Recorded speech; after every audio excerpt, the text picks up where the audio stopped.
Fala, investidores! Rafael aqui novamente. E hoje eu vou estar trazendo aqui no nosso canal um aporte ao qual eu realizei no dia de hoje em Cosan e vou estar trazendo também uma análise, a respeito da empresa Marfrig. Pode estar em um momento de entrada excelente e eu convido a vocês para estar ficando até o final do vídeo para estar entendendo da tese por trás do investimento em Marfrig. Mas antes de estar continuando o vídeo, peço para vocês estar deixando o like, estar se inscrevendo no canal, ativando o sininho, beleza? Vamos lá. Hoje eu fiz aqui um aporte de 100 ações a um valor de R$ 15. Cosan. Aqui está processando ainda, não tem ainda o meu preço de entrada, mas foi um preço de R$ 15. E eu vou estar aqui adicionando neste momento, o ativo aqui na minha carteira do Investidor 10, ativo CSAN3, Cosan, quantidade 100 ações, ao preço de R$ 15. Vamos estar salvando, ok. E foi dessa forma que ficou a minha carteira, Vou estar olhando aqui no gráfico para vocês verem a questão da diversificação. Por enquanto, a Vibra tem uma maior participação aqui na minha carteira, com quase 40%, mas isso é uma questão de tempo, para estarmos equilibrando o nosso portfólio. Nós alocamos de acordo com as oportunidades que é colocado no mercado, e sabemos que existem outras empresas que eu queria ter na minha carteira. Por exemplo, neste momento, Banco do Brasil, uma excelente empresa que está pagando excelentes dividendos, mas pelo preço atual não dá para ter em carteira. Então a gente sabe que a nossa jornada como um investidor, ela é de longo prazo e a gente vai pegar ali variações, ao longo do prazo no Ibovespa, onde nós vamos ter oportunidades de estar colocando as ações que nós gostamos, as ações que nós queremos a bons preços, correto? E eu vou estar continuando aqui falando a respeito neste momento de Marfrig, a qual sua cotação está aqui em 6,26, teve uma desvalorização, nos últimos 12 meses de 49%, quase 50%.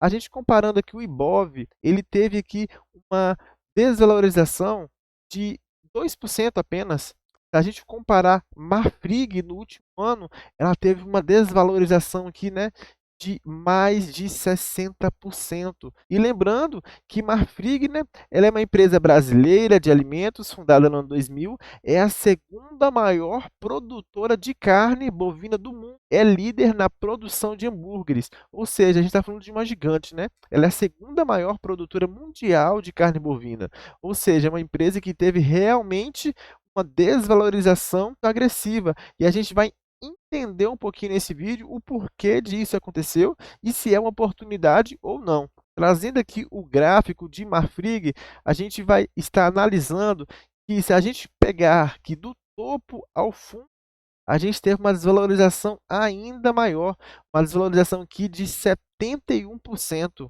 Ou seja, mais do que se a gente pegar apenas o último ano, correto? Eu estou olhando aqui também, o papel encontrou um suporte, a qual em dezembro que ele bateu esse preço, ele voltou, bateu aqui novamente em fevereiro e está quicando em cima desse preço, desse suporte, não querendo perder este valor, que nos sinaliza, um bom ponto de entrada. Mas primeiramente a gente vai entender, o porquê dessa desvalorização, nesse tão curto espaço de tempo, pouco mais de um ano. Vamos lá? A gente vai estar vendo, que teve um estado de emergência, da gripe aviária e derrubou ações, da BRF, da Marfrig e frigoríficos no Ibovespa.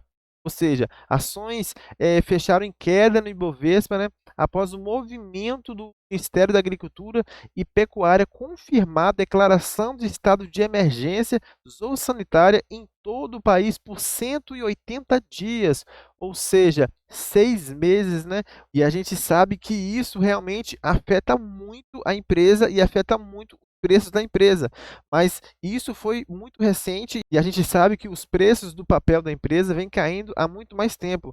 A gente vai continuar aqui e vai ver que até agora são 8 casos confirmados, em aves silvestres, sendo 7 no estado do Espírito Santo, e teve um aqui no estado do Rio de Janeiro. A gente vê também que alguns meses atrás, em fevereiro, também teve o caso da vaca louca, que ameaçou a exportação de carne bovina para a China, que a gente sabe que é o principal mercado, onde a Marfrig ela atende, ou seja, seu principal cliente. E isso também faz preço, não é verdade? Continuando, nós vemos que a Marfrig registra prejuízo de 634 milhões no primeiro trimestre de 2023. A gente vê que a empresa ela registrando um prejuízo. Quando nós olhamos para a taxa Selic, a gente vê ali, né, o crédito a 13,75, a gente vê várias coisas acontecendo, né?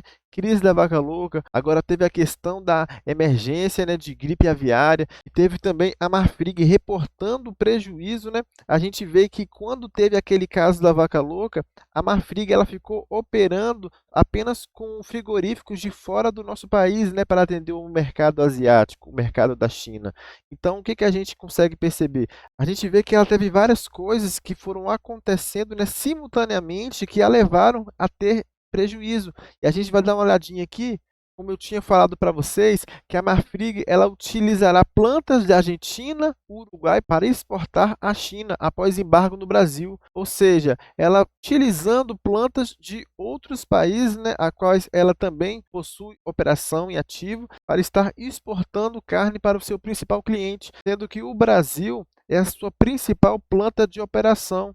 Ou seja, realmente várias notícias acontecendo ao mesmo tempo, o que faz que a empresa ela sofra ali uma desvalorização acentuada. E quando a gente lembra da Selic, a gente vê que o Roberto Campos Neto, né, admite melhora na inflação e projeta continuidade nas quedas. A gente está vendo aqui o próprio presidente do Banco Central admite que a inflação está em queda. Ele também apontou que a inflação cheia no Brasil foi a que mais caiu entre os países emergentes. Para ele, o país entrou em uma janela na qual os núcleos da inflação devem continuar em queda, ou seja, abrindo espaço para que ele venha estar, né, abaixando a Selic, abaixando a atual taxa de juros, o que vai proporcionar para o Ibovespa como um todo, né, uma valorização exponencial. A gente vê aqui o Selic, né, em marrom e o Ibovespa em verde. E a gente vê aqui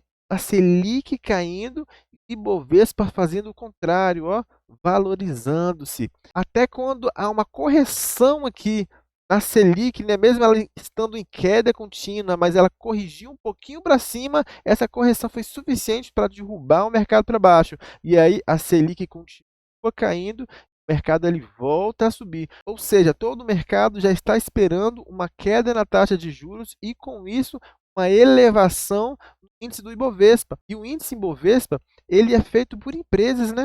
Ou seja, muitas empresas já estão sendo precificadas, já estão crescendo de valores nos últimos dias, mas a gente vê que a Marfrig ela tem ficado para trás, não só ficando para trás, mas ainda desvalorizando pelos seus resultados ruins e por tudo que está acontecendo. Então, se a gente pegar toda essa soma de coisas ruins que vem acontecendo com a Marfrig, a Selic em alta, muito provavelmente a gente vai ver a Selic caindo já no segundo semestre agora do ano de 2023. Questão da vaca louca, tem a questão também da gripe aviária, que a gente sabe que não vai ficar aí para sempre. A gente sabe que em algum momento vai ser superado, e se a gente investir, por exemplo, na empresa no momento como este atual, a gente vai ter a oportunidade dentro de 1 ano, 2 anos, 3 anos, de ver uma valorização exponencial na empresa. Mostrando a vocês aqui, ela fazendo aqui esse fundo, né, tendo esse suporte aqui, a qual ela não quer perder, mesmo diante de uma janela tão grande, né, de notícias ruins. Ou seja, se a gente inverte essas notícias, por exemplo, se a Selic cai, se esse cenário, né, de coisas ruins que vem acontecendo, ele é revertido e a empresa consegue ali ter de forma consecutiva 1, 2, 3 trimestres que ela consegue entregar um bom resultado, resultado positivo, a gente vai ver uma supervalorização dessa empresa. Mas essa empresa não é uma empresa que nós queremos ter em carteira, porque como eu disse a vocês, o nosso foco é dividendos, né? Porque meu objetivo é um dia eu conseguir alcançar a minha liberdade financeira, onde eu possa estar vivendo com os proventos que essas empresas que eu estou investindo hoje vão me pagar. Mas quando a gente olha para o momento atual, nós temos que o quê? Aproveitar oportunidades. Porque, por exemplo, eu investi em Cosan. A Cosan, ela não é uma boa pagadora de dividendos, mas eu trouxe ainda essa semana aqui no canal um vídeo falando, né, da valorização ali de 1.700% da Cosan. Ou seja, tantos investimentos que essa empresa ela vem fazendo, investimentos acertados, né, onde tem uma sinergia entre as suas empresas, entre as operações, ela domina toda a cadeia, né, produtiva e de exportação dessas empresas. Ou seja, a gente vê um crescimento dessa empresa exponencial e quando a gente passa a conhecer como as empresas funcionam, a gente sabe que as empresas ela têm momentos de crescimento, todo o seu capital ali ele é voltado para estar expandindo a empresa, mas chega em um determinado momento que essa empresa ela vai se tornar muito grande e fica difícil ela conseguir se expandir mais. E neste momento ela começa a ser uma empresa de dividendos, pois ela pega o lucro, como não tem como ela expandir mais, ela começa o quê? Distribuir para os seus acionistas. Mas isso é no longo prazo. Hoje eu tenho 28 anos. Eu não pretendo alcançar minha liberdade financeira no ano que vem, nem no ano seguinte. Eu penso numa janela pelo menos aí de 10 anos, 12, quem sabe quando eu chegar com 40 anos.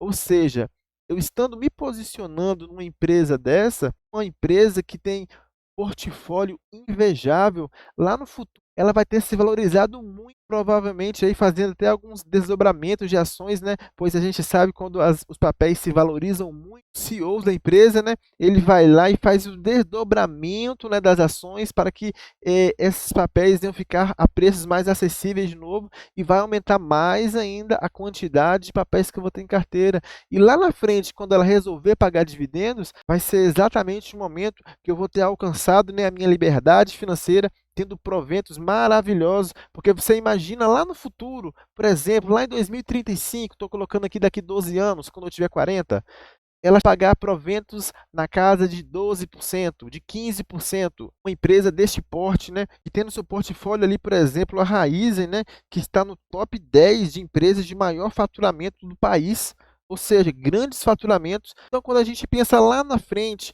ela chegar e tiver um alto payout e a gente vê um dividend yield assim lá na casa de 15%, imagina quanto não vai ser o meu dividend on cost. Porque o dividend yield, ele é somado ao preço da ação naquele momento. Mas para quem compra lá atrás, o dividend on cost, ele é muito maior do que aquele a qual está o preço em tela naquele momento. Como a gente vê o nosso exemplo aí, né, o maior investidor da Bolsa Brasileira, o Luiz Barsi, ele tem dividend on cost na carteira dele, que ele fala que recebe até mais 300% do valor que ele investiu naquela ação. Em um único ano, ele recebe ali mais de 300%, ou seja, 3 vezes mais o valor que ele colocou naquela ação, naquela empresa, que ele comprou naquele papel. Mas isso, só acontece com o tempo, não vem do dia para a noite. A gente não pode esperar que isso venha acontecer daqui 1 ano, 2 anos, 3 anos.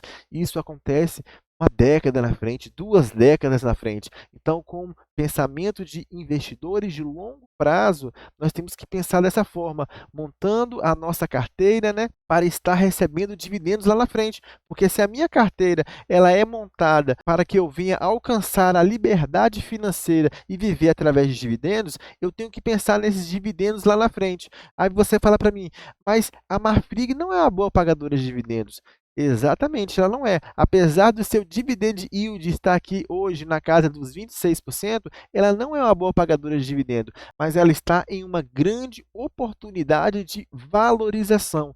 Então, como o meu plano ele é de longo prazo, então, no meio do caminho, eu tenho que aproveitar oportunidades de grande valorização para que daqui 1 ano, 2, 3, eu possa vender essa ação e estar reinvestindo esse dinheiro em empresas pagadoras de dividendos, empresas para carteira previdenciária. A gente dá uma olhada aqui, ela com dividend yield de 26%. Imagina se eu ficar no papel aqui 2 anos e ela venha pagar, por exemplo, 10% de dividend yield esse ano e o ano que vem, por exemplo. Aí eu vou ganhar 20% de dividend yield, a qual vai estar retornando, né, do meu capital investido. Esses 20% não é cobrado impostos, porque dividendo no Brasil a gente sabe que não paga impostos. E lá na frente eu ainda vou vender o papel da empresa com uma valorização, né, de 100, 150, 200%, ou seja, uma grande valorização do meu capital me proporcionando ainda mais poder